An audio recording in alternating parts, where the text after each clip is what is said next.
একদিন ঘরে ঢুকে দেখে মদের গন্ধ পাওয়া যায়। আবু শাহমারে বললেন, ইয়া আবা শাহমা আশারিবতা খামরান, মদ খাইছস? কয় না আব্বা, শারিবতু নাবিজান, নাবিজ খেয়েছি। খেয়াল রাখবেন, মদ হারাম, মদ খেলে আসিবেন, কিন্তু নাবিজ খাওয়া হালাল। নাবিজ হচ্ছে আরব দেশেরা খায়, সাদা দুধের মধ্যে রাতে শক্ত খুরমা যদি 5টা ফেলে রাখেন, সকালে ওইটা দেখবেন দুধের রং আর সাদা নাই, খুরমার রস টেনে দুধটা লাল হয়ে গেছে। এটা খেলে স্বাস্থ্যের জন্য আরব দেশে খুব ভালো, কিন্তু এটা রাতে ভিজাইলে সকালেই খাইতে হবে। এটা যদি 3 দিন রেখে দেন, 4 দিন রেখে দেন, এটা তারির মতো মদ হয়ে যাবে, মাতলামি হবে, খাওয়া যাবে না। ওমরের ছেলে ওই মজাটা নেয়ার জন্য 4 দিন ভিজায় রাখছে, তারপরে নাবিজ নামক মদ খেয়েছে। ওমর বললেন, মদ খাইছস নাকি? আবু শামা বলে, খাই নাই। ওমর বললেন, তাআলা ইলা এদিকে, ইফতাহ ফামাক, মুখ খোলো। মুখ খোলার পরে গন্ধ নিয়ে দেখে নাবিজ মাখানো মদের গন্ধ পাওয়া যায়। কোনো কথা নাই, কলারটা ধরলেন, টানতে টানতে মসজিদে নববীর বারান্দার পিলারে নিয়ে বাঁধলেন। জোরে আযান হলো, নামাজ পড়লেন, নামাজের পরে সালাম ফিরালেন।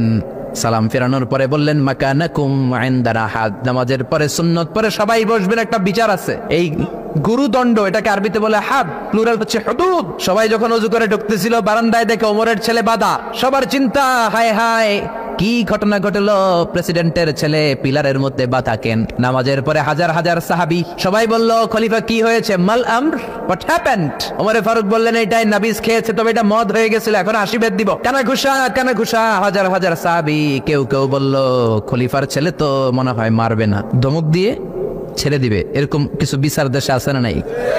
মিলায় দেয়, ঘুষ খাইয়া ছাইরা দেয়। এমপির পোলা হইলে 7 খুন মাফ, চিল্লা এখন ঠিক না?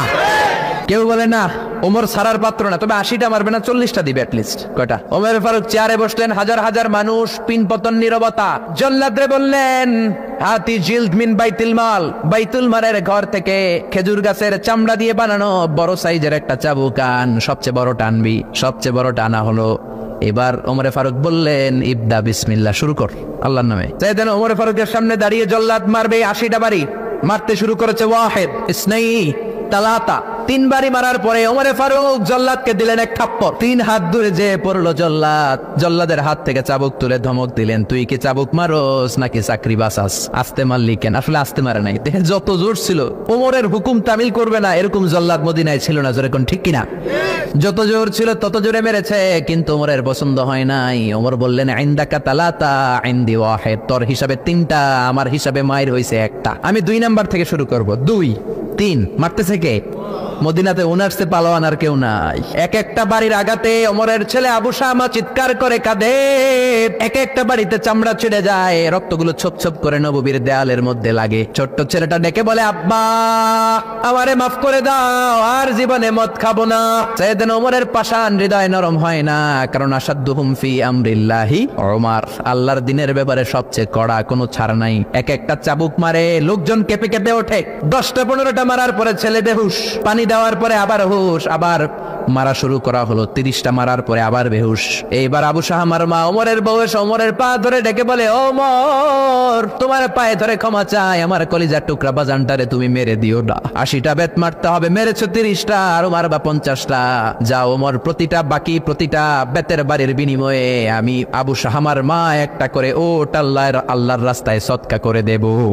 ওমর বলে, না আবু শাহমার মা, এটা আল্লাহর আইন, গোটা দুনিয়াটা দিলেও একটা চাবুকের বাড়ি থেকে ওরা কেউ বাঁচাতে পারবে না। মারতে লাগলেন, আবার পানি দিয়ে আবার হুশ। ওমরের বাড়ি যে খেয়েছে সে বুঝেছে। 50টা বাড়ি মারার পরে আবু শাহমা দুনিয়া থেকে শেষ। রাগে ওমর গড়গড় করছেন, বললেন, এই বেয়াদবটারে গোসল করা, জানাজা দে, কবর দে। কবর দেওয়ার পরে কবরের উপরে মারা শুরু করছে। 51, 52, 53, 80টা চাবুক মারার পরে আল্লাহরে ডেকে বলে, আল্লাহ আমার ছেলে হওয়ার কারণে কোনো পার্সিয়ালিটি করি নাই, বিচারে 2 নাম্বারই করি নাই। 80টা গুনে গুনে ব্যাত মেরেছি, দেহে যত শক্তি ছিল ততগুলো মেরেছি। কিয়ামতের ময়দানে জালিম ওমর বলে, তুমি কিন্তু আমারে ডাকতে পারবা না আল্লাহ, জালিমদের কাতারে আমারে উঠাতে পারবা না, আমারে জালিম বলতে পারবা না। ওইরকম ওমরের দরকার আছে না নাই? ওই ওমরের লাঠির বাড়ি যদি থাকতো, দেশটারে মদিনা বানায় দিত কে? চোরদের হাত যদি কাটা যেত, দেশটারে সুন্দর করতো কে?